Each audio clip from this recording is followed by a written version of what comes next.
someone found the original Kanye West.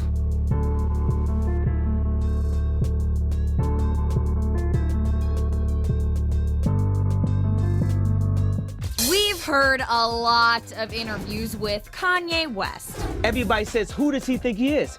I just told you who I thought I was. A guy. Scout. Okay, I'm gonna tell you what it is. I love the real Kanye. Man, haven't we had this conversation? I love the real Kanye. But that be trying to get at me, it's like, yo, bro, like there's no competition. You feel me? It's like you're Kanye, bro. Even in your other body, you're still Kanye, bro. I'm little Orlando Brown. Puff Daddy, whoever, none of these all you fake hard you. Hold on. Okay. All you fake hard you know what I'm saying? Cause you can't shoot nobody anyway, and the reason why you gotta talk is cause you did a deal, you fed. You know what I'm saying? That's why you gotta come at me, cause part of the deal for you to be able to do all that. Kanye West just dropped an explosive claim, and if he's right, the man sitting in prison right now might not be the real Diddy. From cloning rumors to secret footage, disappearing acts, and 50 Cent stirring the pot even harder, this story is getting way darker than anyone expected. And trust me, the deeper you look, the weirder it gets. Stay tuned till the end, because what you're about to hear will change the way you see this case forever. And this truth is gonna be heard. Y'all can't send none of y'all Meek Mills, y'all Puffies, y'all Lil Boozy, none of these names, none of these people that have to listen to y'all because they have legal. I never get nobody, right? I'm the pussy that never get nobody, right? But that means I can say whatever I want and not go to jail. Can't control me. Shout out CLONED. Shout out CLONED. What's that? Shout out CLONED. Yeah. Well, you know, you could actually, as soon as they could actually freeze your body. Well, what happened with my first gen is they took the skull because he initially had written in a will. I wanted to stay that way. Like, if you guys actually realize like how there's a taller Kanye and a smaller Kanye, taller Kanye and a smaller, they're fighting for who's gonna be Kanye.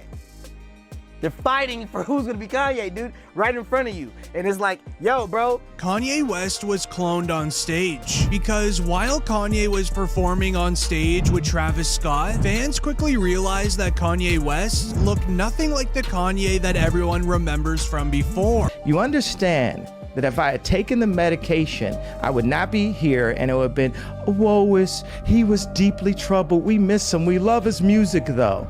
Kanye West is back in the spotlight after dropping a wild claim. He believes Diddy may have used a clone to dodge prison. According to him, the man locked up in Fort Dix might not be the real Diddy at all, and the recent leaked footage only made the rumors louder. Well, Diddy is just a working class stiff while he's at Fort Dix. Video of him at Fort Dix reporting for work in the library, where he is making recommendations and handing out different movies and books for his fellow inmates. They can't control me. You see, it ain't no name I won't name. It's up to who you are. I ain't taking no slice from nobody, right? My mom ain't here. My mama was sacrificed. Meanwhile, 50 Cent also jumped in with his own reactions after Diddy filed a cease and desist against the new docuseries targeting him. So yeah, there's a lot happening at once. Online, people are convinced something isn't adding up. One of the biggest theories is that Diddy has a clone. Fans started comparing photos and noticed that Diddy's real face has very distinct markings. But in the official mugshot, those markings are mysteriously gone. The difference was so noticeable that people said the picture felt off, like they were staring at someone trying to pass as him. Kanye goes and gives bags away, bro. Like, he was giving Louis bags away out there in New York, bro. He's a thoroughbred. He's a real nigga, bro. He ain't no dope dealer. He's a producer. He's a real fucking artist. That's the real Kanye. You know what I'm saying? Before Kanye West was taken away from us and cloned and arrested because he said that, we're not stepping up as fathers in this nation. We're not stepping up as fathers. What made everything even weirder was Diddy's private jet is still flying around the globe. Just recently, it was spotted at Auckland Airport, which isn't exactly a place for random commercial flights. The celebrity jet's tracker even posted the plane's route: New Zealand one day, Honolulu days later. And before the arrest, there was footage of Diddy stepping off that exact plane, which raised the question, if he's locked up, who's flying it now? Then TMZ dropped leaked footage from inside Fort Dix, showing the man believed to be Diddy interacting with inmates. But instead of clearing things up, the video made people even more suspicious. Viewers said the guy in the footage looked different.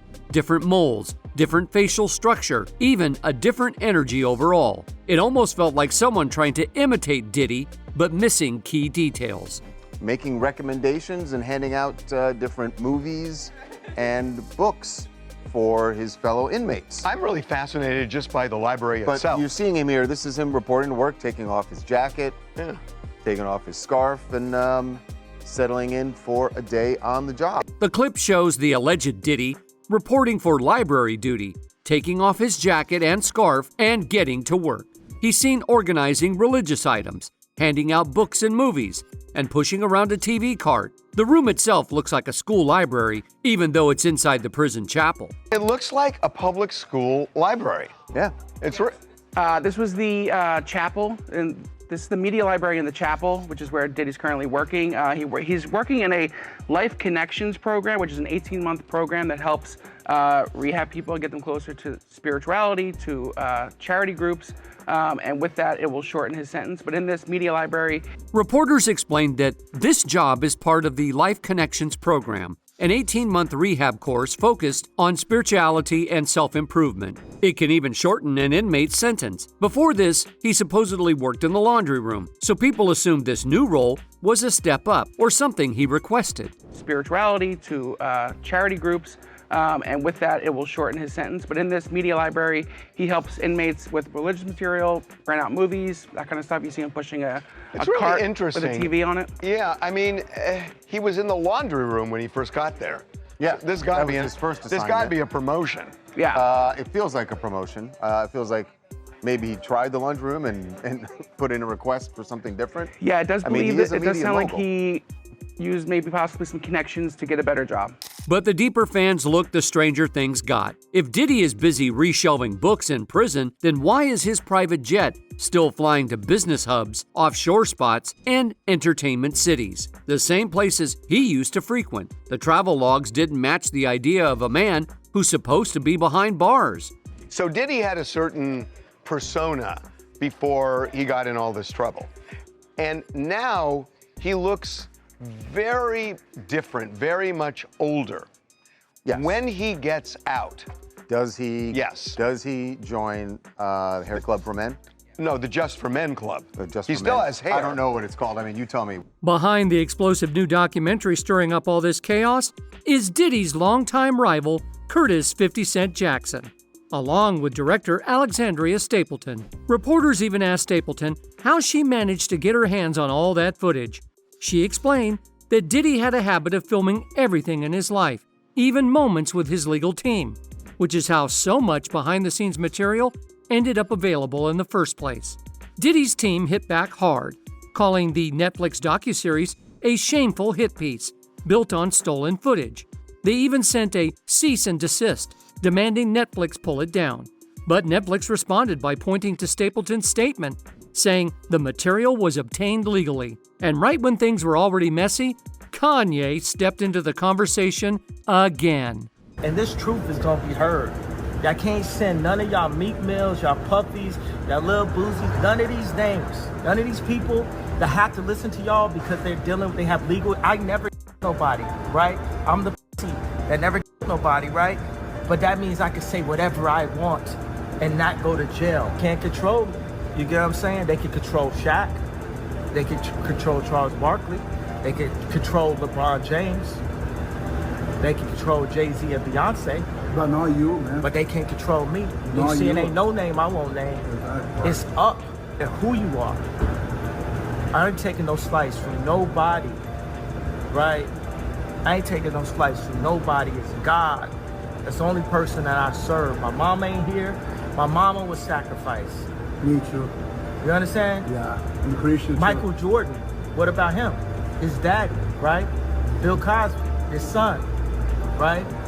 Last year, he exposed his alleged handler, Harley Pasternak, a Hollywood trainer with past ties to government research programs. Kanye claimed that most celebrities have handlers, and even warned that if he ever disappeared and came back acting strange, that wouldn't really be him. Pasternak, he said, was not simply a trainer, but instead an agent of ideological control. Pasternak's job was to keep West from straying from the script, and he's willing to use powerful drugs to do it. That's what he said. But very few people took that claim seriously. In fact, it was exactly the kind of thing a crazy person would say. My trainer d***ed me into submission. He's trying to make me into a zombie. Right. Sure he did. Have another olanzapine shot, Kanye. You look tired. So that's where the story stood until the other day. Nobody believed Kanye West. Then West posted something remarkable on Twitter, which for some reason virtually all of American media ignored, which is odd because media outlets are not usually in the business of ignoring remarkable things, but they did. And what he posted was a picture of a text exchange that he had had with Harley Pasternak. He also pointed out that Diddy disappeared for almost 2 years, then returned looking and acting different, while someone else flew around the world in his private jet doing everything the old Diddy used to do. Puff Daddy, whoever, none of these all you fake hard you. Hold on. Okay. All you fake hard you. You know what I'm saying? I don't give because you can't shoot nobody anyway, and the reason why you gotta talk is because you did a deal, you fed.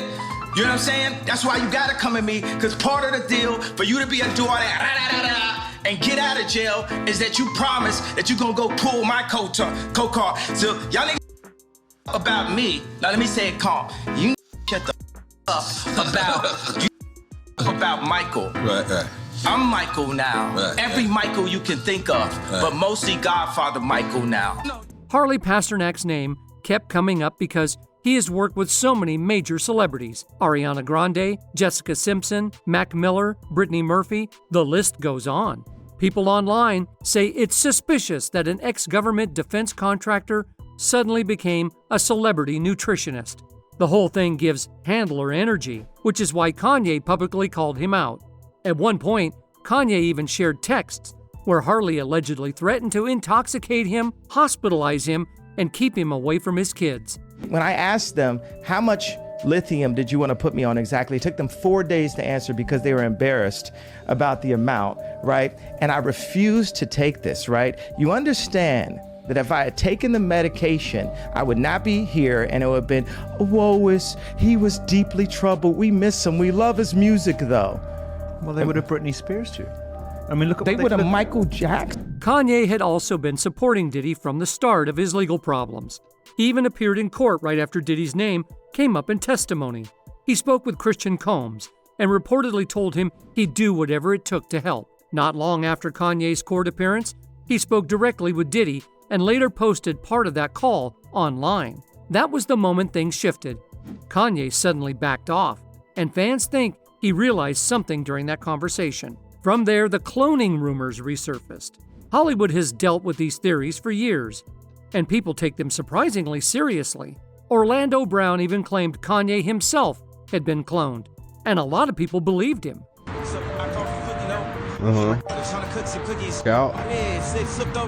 Kanye made it worse by talking about cloning too, and hinting that Elon Musk might be one.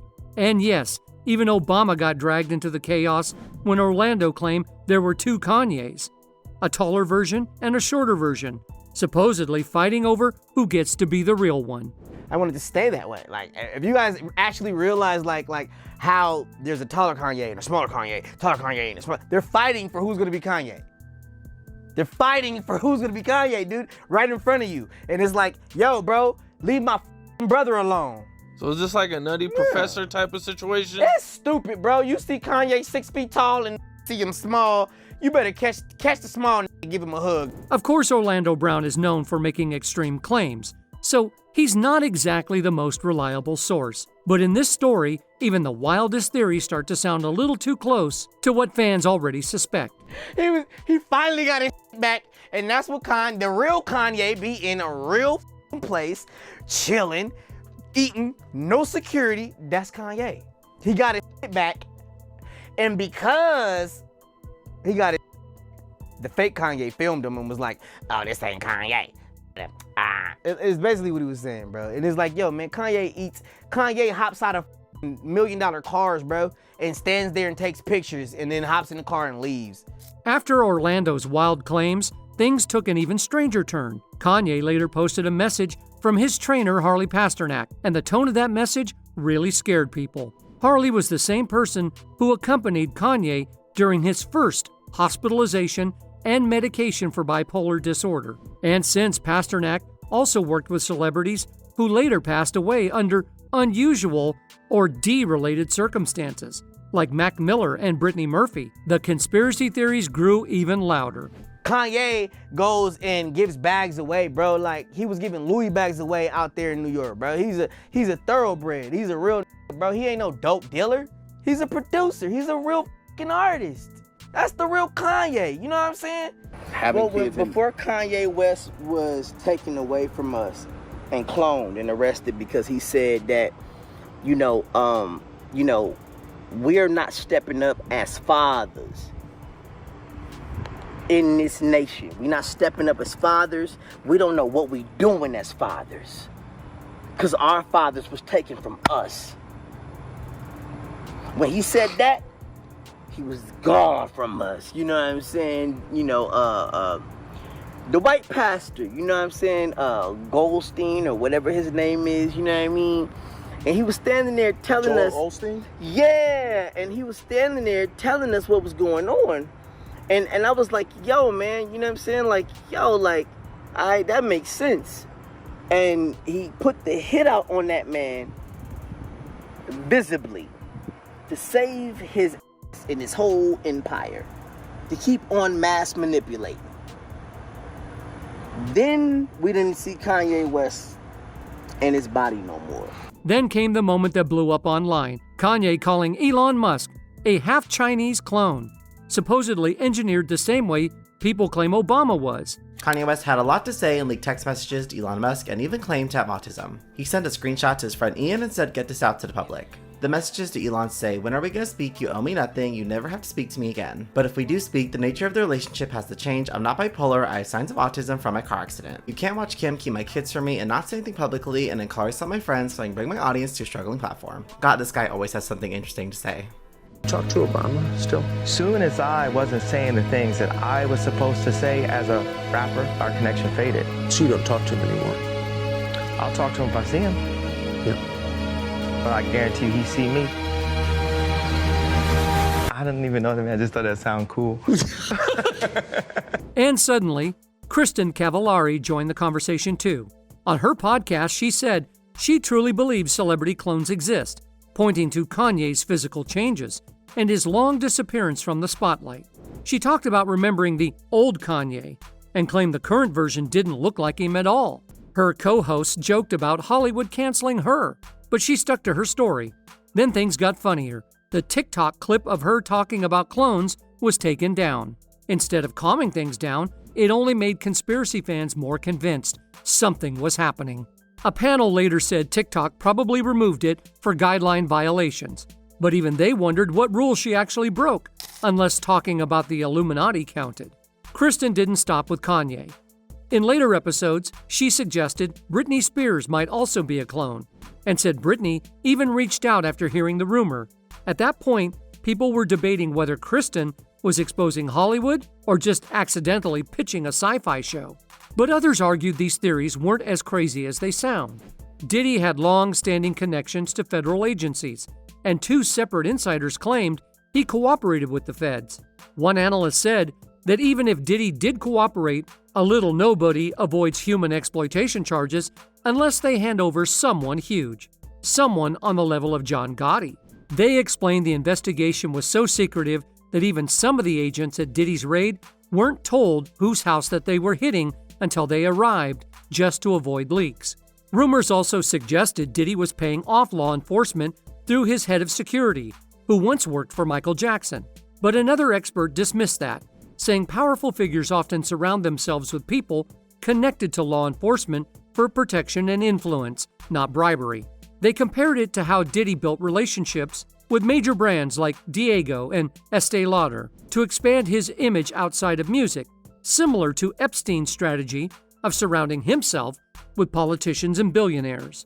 Then the conversation shifted to a bigger question. If Diddy once had enough reach to get the attention of a U.S. president for a pardon, what would stop him from arranging a body double, or worse, to take his place behind bars? With decades of influence, political connections, and millions at his disposal, conspiracy fans believe he had more than enough power to pull it off. Things got even messier when a report came out claiming Diddy could be free by the end of the week. The story said the U.S. president was seriously considering commuting his sentence, and that caused chaos inside the White House. Some staffers were reportedly telling the leader of the country not to do it. A legal insider said Diddy's team contacted someone close to the president right after sentencing, and paperwork was already being reviewed in the Oval Office 2 days later. Sources claimed that the president kept going back and forth while the administration remained divided. Even Diddy's lawyer hinted that there might be a secret plan in motion. When asked about the report, he said everything looked accurate, though he insisted they weren't depending on it. He added that he believed Diddy would make a huge comeback someday, whether in business, fashion, or music. And this is where people started asking the ultimate question. Could Diddy really hire someone to take his place in prison? With his history, many think yes. 50 Cent's Netflix docuseries added fuel to the fire when leaked clips showed Diddy telling his lawyers to find the most corrupt person they can and use their help. If that's how he approached legal strategy, people wonder what's stopping him from finding someone willing to sit behind bars for him, too. The leaked footage from the new Netflix documentary shows Sean Diddy Combs in the days before his arrest in September last year. One moment he's casually getting ready, joking with his team about what to toss into his fanny pack. And the next, he's in a tense strategy debate with his lawyers. All of this was filmed by Diddy himself, and Netflix somehow got the tapes. Of September, and there's still no indictment. No, bro. Then you have to have a spokesman. You have to have some sort of comms to constantly be pushing that, Mark. This material became the backbone of the new docuseries Sean Combs: The Reckoning, created by Alex Stapleton and executive produced by Curtis 50 Cent Jackson. Stapleton said the most shocking part was simply the fact that Diddy recorded everything. Even while facing serious charges, he was still thinking about his image and how he came across on camera. Listen to me. I'm going to get off the phone right now, and I am going to let you professionals look at the situation and come back to me with a solution. No matter what nobody said. Let's just here and there, y'all are not working together the right way. We're losing. It was surprising that he actually filmed it. It was very interesting to watch a man who's known for his brand presence. You know, he has a really amazing knack for marketing and all of that, and how he was sort of taking that into account and how he was coming off to the public. The footage also shows him in Harlem, greeting fans. He smiles, interacts, jokes around. But when he gets back into the car, he suddenly says he needs hand sanitizer and a bath after being out among the people. That moment stood out, and the director kept it in because it revealed a side of Diddy that wasn't shaped by allegations, just his natural attitude. Off my back, bro. Lord, you win. Lord, you win. Be with it. I'll accept it. I need some hand sanitizer. Hold on. I got it. I've been out in the streets among people. Yeah, I gotta take a bath. Like the amount of people that actually I'm coming in contact with, like that's what I have to do. You know what I'm saying? Oh. It's like 150 hugs. As well, and there was one instance in Harlem, and his reaction when those people went away. Got in the car and said, I feel like I need to wash, like I'm dirt. That was, it shows you his character. Was that the reason for including it? Yeah, I mean, what's the odds that you would do that in front of the camera? The series also features 2 jurors from Diddy's trial, speaking publicly for the first time. They explained how they reached their mixed verdict, guilty on 2 exploitation-related charges, not guilty on racketeering. They also shared their impressions of Diddy and Cassie's relationship. One juror described it as looking like 2 people in love, while another stressed that DV wasn't one of the charges they were asked to rule on. When asked whether Cassie was a victim, one juror said yes, especially because she was so young when she first got involved with Diddy. They explained that people in those situations can become conditioned over time, even if the behavior looks harsh to outsiders. Stapleton said the goal was for viewers to feel like they were sitting inside the jury room, asking themselves tough questions about bias and who was given the benefit of the doubt. And when someone brought up whether hip-hop culture itself was on trial, 50 Cent shut that down immediately. He said that staying silent would have made it look like the hip-hop community approved of Diddy's actions, and he refused to let that be the narrative. Meanwhile, Diddy's legal team has been scrambling to shut down the docuseries any way they can. Through his spokesperson and attorneys, he blasted the project as a shameful and disgraceful hit piece. He insists Netflix used stolen or unauthorized footage, videos he claims he's been recording since he was 19 to eventually tell his own story.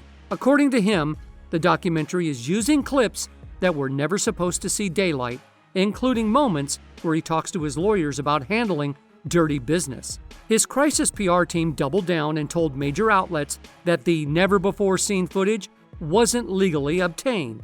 The clip that really set him off was the one where he tells his legal team they need someone familiar with the dirtiest of dirty business. On top of that, he's furious that 50 Cent is the one behind the documentary. He accused 50 of having a long-standing personal vendetta and said it's crazy that Netflix lets someone he considers an enemy share a project about his life. Giving the victims a platform. What they consider a pre-existing beef, right, for 20 years, right, is me being uncomfortable with him suggesting that he takes me shopping, or I looked at it like it was like a tester, like maybe you'll come play with me, type of thing, right? And it's not personal. I think it's important to also let people know that the show is not completely the perspectives of people that did not like Sean. But while Diddy is heated, 50 Cent looks like he's having the time of his life. He's been trolling nonstop, reposting stories about Diddy's publicist, allegedly trash-talking him, and joking that he simply never wanted to go to Diddy's parties anyway. He even went online to joke that Netflix was worried their servers might crash because so many people would watch the documentary the moment it dropped. Netflix quickly shut Diddy's accusations down. In an official statement, the team said the footage was obtained legally and that they had properly secured all necessary rights. They made it clear that the unseen clips in the documentary belong to them now, and they're allowed to use every second of it. Commentators also pointed out the obvious. If Diddy didn't want private conversations being seen, why did he have a camera recording everything? Some insiders say he openly admitted that he had paid people to film him because he planned to use the footage for his own show or documentary someday. As for 50 Cent, he stands solidly behind the series. He's repeatedly said this isn't revenge. This is about exposing the truth and showing the world who Sean Combs really is when he thinks the cameras are just for him. In an interview, someone pointed out that viewers might walk away thinking 50 Cent truly hates Sean Combs. But 50 brushed that off and joked that if he really hated Diddy, he wouldn't have hired his kids. He explained that whatever tension people see is mostly competitive energy, the usual hip-hop banter, not some deep personal war. Director Alex Stapleton also said this documentary stands out because it connects new information and pieces of Diddy's story in a way no one has ever done before. And 50 added that he felt responsible for speaking up, as staying silent would have made it seem like hip-hop was okay with Diddy's alleged behavior, which he didn't want. People who have already watched the documentary are now saying that if even half of what's revealed is true, major Hollywood secrets are about to explode. The docuseries covered more private footage of Diddy's meetings with his legal team, showing his state of mind before the trial, something the public never saw because he didn't do interviews at the time. The documentary gives the first real look at how stressed he was and what his defense strategy looked like behind the scenes. The series also covers Aubrey O'Day from Danity Kane dropping explosive allegations and digs into the assassinations of Biggie and Tupac, with people close to Diddy raising serious questions. That part alone is already setting off debates online. So now we're left with the biggest question of all. Is Sean Diddy Combs actually sitting in prison? Or did the industry pull off one of the wildest swaps in celebrity history? Is Kanye warning people about something real, or just adding fuel to an already chaotic story?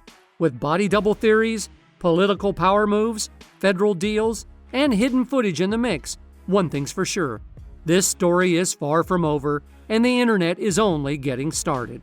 Drop your thoughts in the comments. We need to hear your theories. And if you love deep dives like this, make sure you hit subscribe, because the next video is coming, and it's even wilder.